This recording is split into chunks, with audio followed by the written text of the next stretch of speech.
This event in Israel just changed everything. Benjamin Netanyahu just did this in Israel. On April 9, 2026, the Prime Minister of Israel stood in front of a camera and said two things that should not be possible to say at the same time. These are the two things that just happened. Number one, what just happened.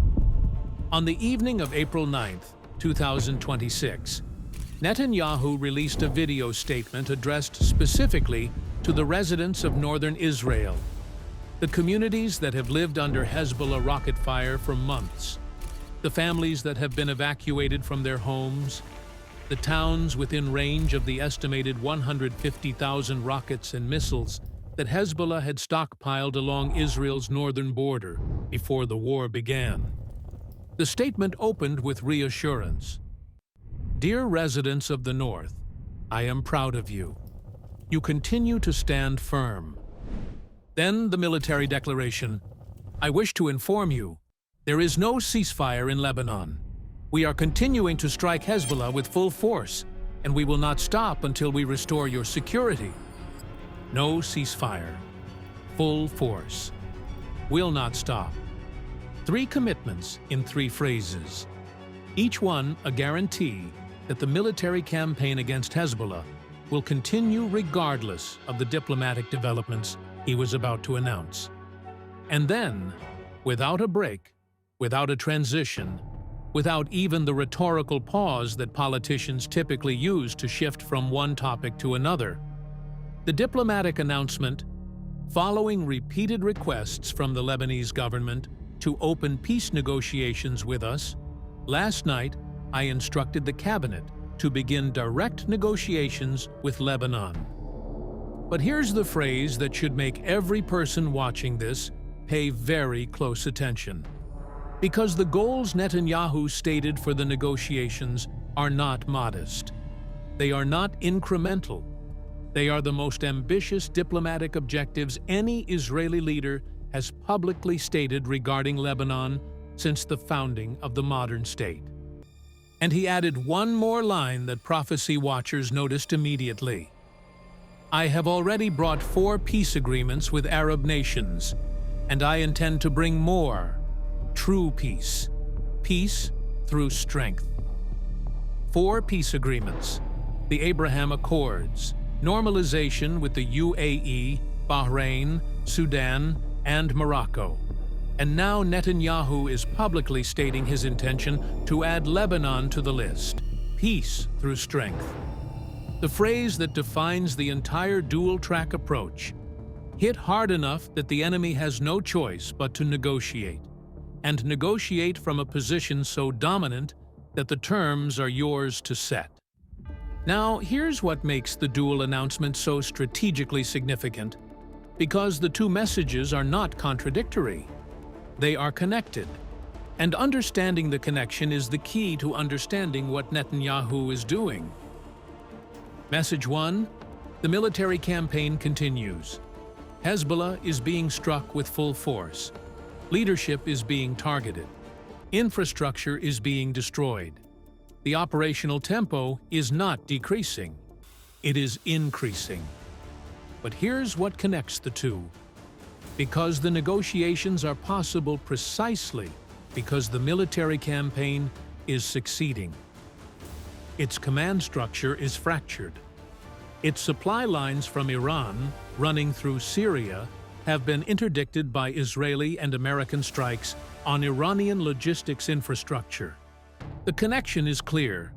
The bombs create the conditions for the talks. The talks give the bombs a purpose beyond destruction. And the combination, maximum military pressure applied simultaneously with a diplomatic opening, creates a window that has never existed before in the Israeli-Lebanese relationship. Now, here's what the Israeli military has done in Lebanon in the 72 hours surrounding Netanyahu's announcement. Because the scale of operations tells you this is not a wind-down. It is an acceleration. Israeli forces conducted airstrikes across the entirety of Lebanon. not just the southern border region where Hezbollah's forward positions are concentrated, across the country, Beirut, the Bekaa Valley, northern supply routes, over 100 Hezbollah targets struck in a concentrated operational period that produced some of the highest single-day casualty figures of the entire conflict. The target list included Hezbollah command centers, the facilities from which military operations are coordinated, missile storage bunkers, the hardened underground sites where Hezbollah's remaining long-range rockets are stored, communications infrastructure, the fiber optic networks, and encrypted relay systems that connect Hezbollah's dispersed forces, and senior leadership, including the organization's secretary, one of the three most senior officials in the entire hierarchy, killed in a precision strike that Israeli intelligence had been planning for weeks. Netanyahu's own words confirmed the intent. "We have more goals to complete, and will achieve them by agreement or by renewing fighting. We're prepared to return to fighting any moment. Our finger is on the trigger." But here's what prophecy students noticed immediately about the phrase, "I intend to bring more," because Daniel 9:27 describes a future covenant confirmed with many. Many. Not one nation, not two. Many. And the architecture Netanyahu is building, 4 Abraham Accords nations, potentially Lebanon, with Saudi Arabia as the next target, is an expanding multi-party peace framework centered on Israel. Now, here's what happens to the regional picture if Netanyahu's gambit succeeds, because the consequences extend far beyond the Israeli-Lebanese border. If Hezbollah is disarmed and Lebanon signs a peace agreement with Israel, the map of the Middle East changes overnight. Iran loses its most powerful proxy, the force that has served as Tehran's primary deterrent against Israel for 40 years. Syria, already devastated by civil war and increasingly unable to serve as a transit corridor for Iranian weapons, loses its strategic relevance as the bridge between Iran and Hezbollah. And the Northern Front, that has consumed Israeli military planning, intelligence resources, and defensive deployments for 4 decades, is neutralized. But here's what the strategic implications mean for alliances. Because a peace between Israel and Lebanon would be the first peace agreement between Israel and a nation on its immediate border since the 1994 peace treaty with Jordan, and the precedent it would set, Arab nations making peace with Israel in exchange for security guarantees and the removal of Iranian proxy influence, could accelerate normalization with Saudi Arabia, the prize that the Abraham Accords architects have been pursuing since 2020. An Israel that has neutralized Hezbollah, damaged Hamas beyond operational capability, degraded the Houthis, and is at peace with Lebanon, has a fundamentally different security posture than the Israel that existed on February 27, 2026. It is an Israel that is approaching, for the first time in its modern history, the condition the prophets described. Now, here's where the conversation changes. Because when Israel simultaneously wages war and pursues peace, when bombs and negotiations operate on parallel tracks, when the leader of the Jewish state announces objectives that would transform Israel's security environment more fundamentally than any event since the 1967 Six-Day War, people who study the Bible begin asking a question that goes beyond military strategy and diplomatic analysis. Is this the beginning of the phase the prophets described? Not the end times themselves, not the tribulation, not the return of Christ, but the phase that precedes them, the phase in which Israel moves from a state of conflict to a state of apparent security. Because the Bible describes that transition with extraordinary precision, and the details of the transition match the details of Netanyahu's announcement in ways that demand careful examination. Now, here's the passage that should reframe how you understand everything Netanyahu just announced, because it describes a specific condition that Israel must reach before the most significant military event in the end times framework can occur. Ezekiel 38, 8, 11. After many days thou shalt be visited. In the latter years thou shalt come into the land that is brought back from the sword, and is gathered out of many people, against the mountains of Israel, which have been always waste. But it is brought forth out of the nations, and they shall dwell safely, all of them. And thou shalt say, I will go up to the land of unwalled villages. I will go to them that are at rest, that dwell safely, all of them dwelling without walls, and having neither bars nor gates. Dwelling safely, at rest, without walls. That is the condition Ezekiel describes for Israel before the Gog-Magog coalition, led by Russia, including Persia, Turkey, and North African nations, invades. But here's what makes this passage so directly relevant to Netanyahu's announcement. Because dwelling safely does not mean permanent peace. It does not mean the absence of all threats. It means a condition in which Israel's immediate military threats have been neutralized to the point where the nation feels secure enough to lower its guard. Secure enough to live without walls, without the kind of active military posture that has defined Israeli existence since 1948. And here's what the disarming of Hezbollah and a peace agreement with Lebanon would produce. Because it would remove the last major conventional military threat on Israel's borders. Hamas is operationally destroyed. The Houthis are being degraded. Iran's direct capability to strike Israel has been reduced by 90%. And if Hezbollah is disarmed, the northern border, the most dangerous of all, becomes quiet for the first time in 40 years. And Israel without Hezbollah on its northern border, without Hamas on its southern border, with Iran's military capability shattered, and with peace agreements covering its eastern, Jordan, and now potentially northern Lebanon borders, is an Israel that is closer to dwelling safely than at any point in its modern history.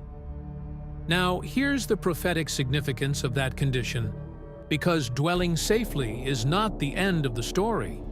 It is the beginning of the most dangerous chapter. Ezekiel does not describe Israel dwelling safely as a permanent condition. He describes it as a temporary condition, one that creates the vulnerability the Gog-Magog coalition exploits. The coalition invades precisely because Israel is at rest, because its guard is down, because the threats that once kept it in a state of military readiness have been removed, and the removal creates the opening. The disarming of Hezbollah is not just a military achievement. In the prophetic framework, it is a precondition. The removal of the last major proxy threat on Israel's borders moves the nation closer to the state of apparent security that the coalition later exploits. And the peace agreement that codifies the removal, the historic and sustainable peace that Netanyahu described, is the kind of agreement that transforms a temporary military reality into a lasting diplomatic condition. War produces security.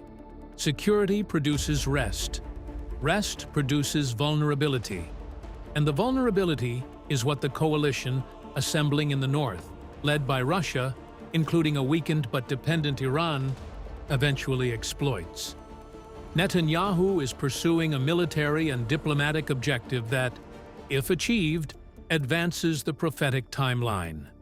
Not intentionally, not because he is reading Ezekiel and following a script, because the geopolitical logic of his strategy, destroy the threats, make peace, create security, is the same logic that produces the condition the prophet described.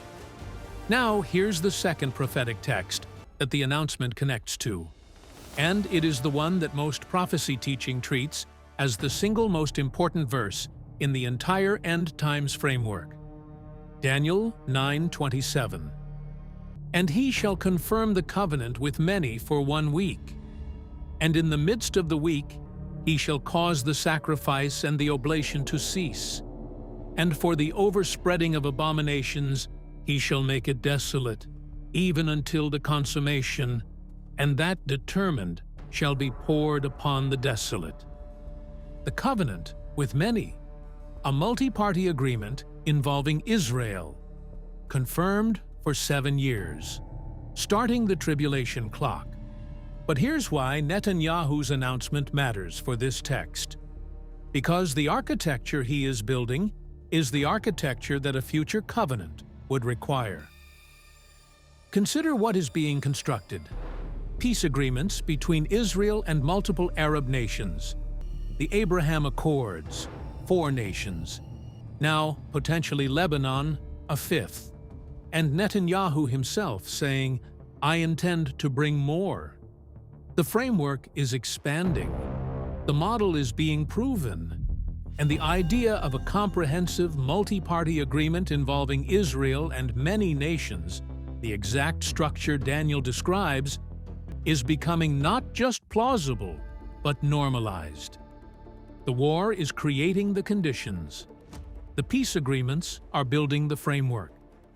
And the exhaustion that follows prolonged conflict is generating the desperation for a comprehensive deal that addresses everything: security, borders, nuclear programs, economic integration, regional stability, in a single historic agreement.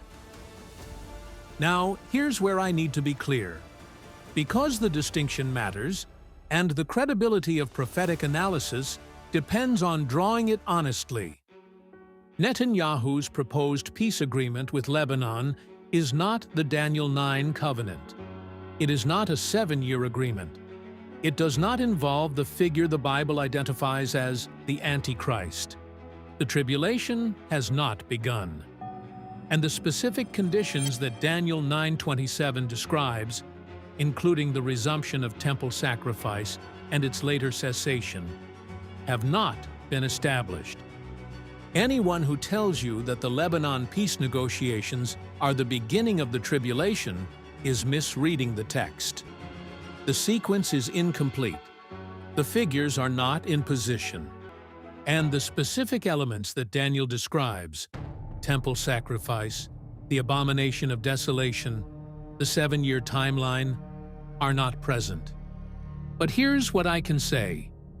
And this is the observation that makes Netanyahu's announcement one of the most prophetically significant diplomatic events of the decade. The pattern Daniel describes, conflict followed by a multi-party peace agreement involving Israel, is the pattern Netanyahu is building. The Abraham Accords established the model. The Lebanon proposal expands it. And the broader framework, a comprehensive regional deal that addresses Iran, Hezbollah, nuclear programs, borders, and security, is the kind of deal that Daniel 9:27 describes at its ultimate expression: conflict, then peace, then a covenant that reshapes the geopolitical landscape. That is the pattern.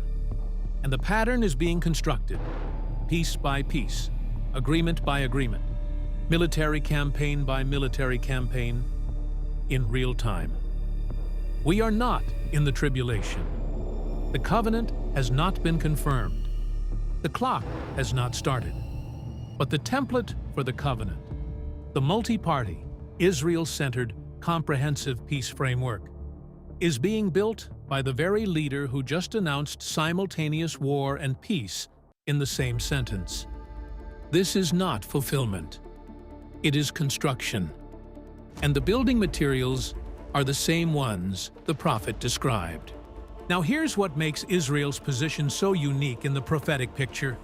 Because every prophecy, every covenant, every end times event converges on one city, not Tel Aviv, not Haifa, not the military installations in the Negev, Jerusalem, the city where Solomon built the temple, the city where Jesus was crucified, the city where Mohammed is believed to have ascended to heaven, the city that three faiths claim, the city that Zechariah 12:2-3 describes as a cup of trembling and a burdensome stone for all the peoples of the earth.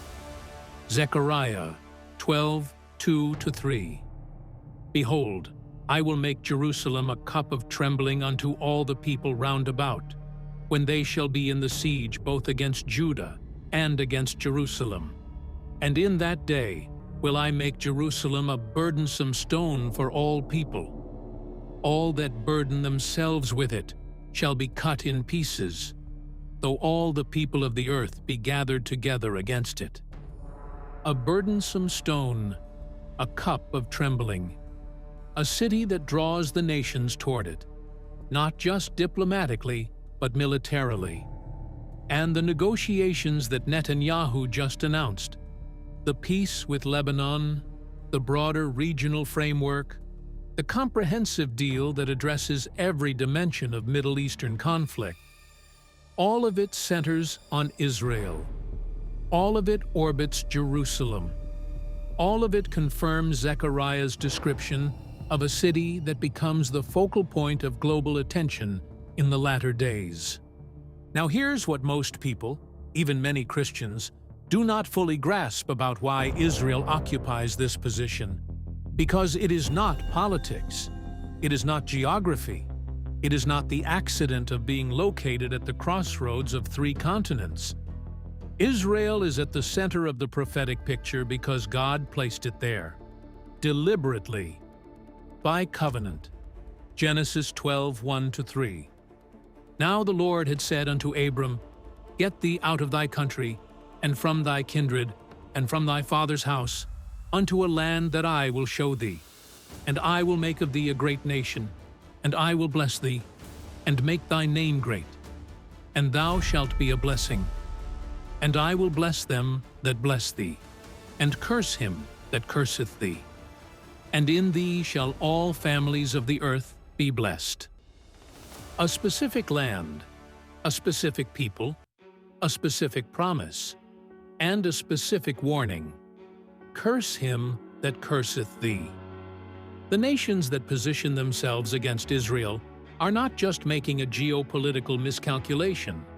They are positioning themselves against the covenant that the Creator of the universe established with Abraham 4,000 years ago.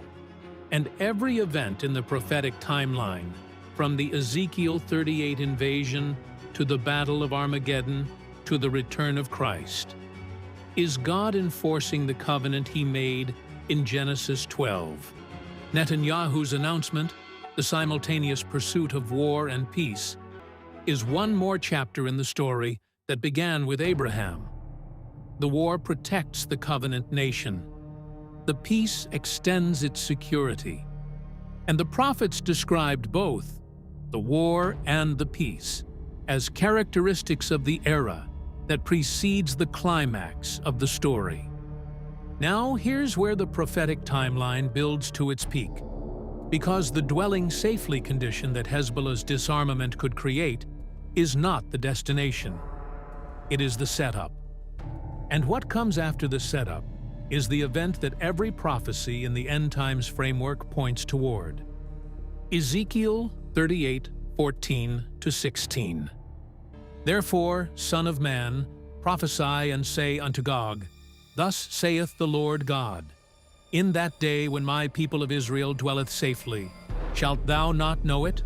And thou shalt come from thy place out of the north parts, thou and many people with thee, all of them riding upon horses, a great company and a mighty army. And thou shalt come up against my people of Israel, as a cloud to cover the land. It shall be in the latter days, and I will bring thee against my land, that the heathen may know me, when I shall be sanctified in thee, O Gog, before their eyes.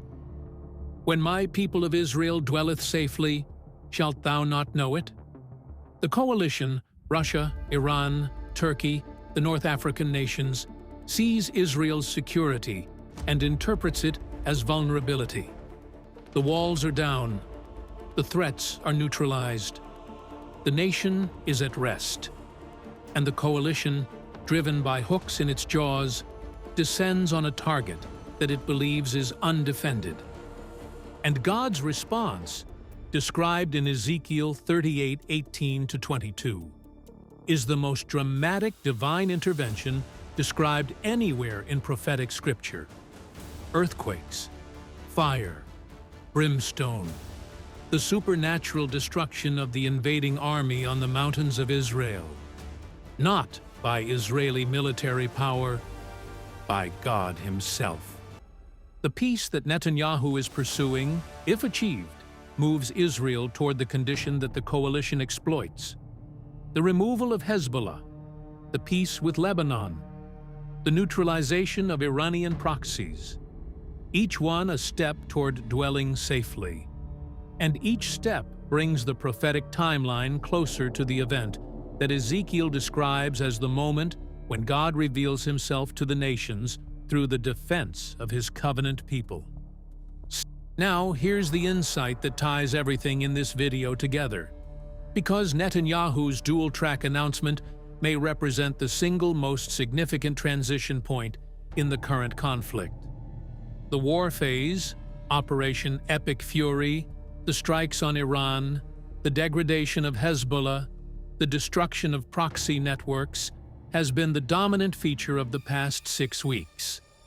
It has consumed global attention, driven oil prices, generated fears of World War III, and produced the most intensive military campaign in the Middle East since 2003. But the peace phase is now beginning, not replacing the war, operating alongside it. And the transition from war to controlled peace, from destruction to negotiation, from military campaign to diplomatic framework, is the transition that the prophetic timeline requires. The war creates the conditions. The peace creates the framework.